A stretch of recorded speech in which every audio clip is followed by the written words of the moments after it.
আসসালামু আলাইকুম বন্ধুরা, আপনারা সবাই কেমন আছেন? আশা করি সবাই ভালো আছেন। আলহামদুলিল্লাহ আমি অনেক ভালো আছি। তা আপনাদের জন্য একটা সুখবর নিয়ে এলাম।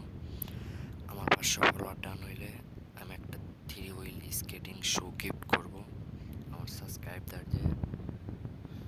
তো যারা যারা এখন আমাকে ফলো করেননি অবশ্যই ফলো করবেন। 500 ফলোয়ার ডান হইলে আমি 3জনকে গিফট করব 3 হুইল 3টা স্কেট শু। মুস্তফা মুস্তফা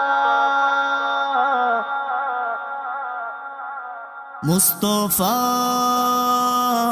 মুস্তফা মুস্তফা মুস্তফা মুস্তফা মুস্তফা মুস্তফা মুস্তফা মুস্তফা মুস্তফা سيد الأولين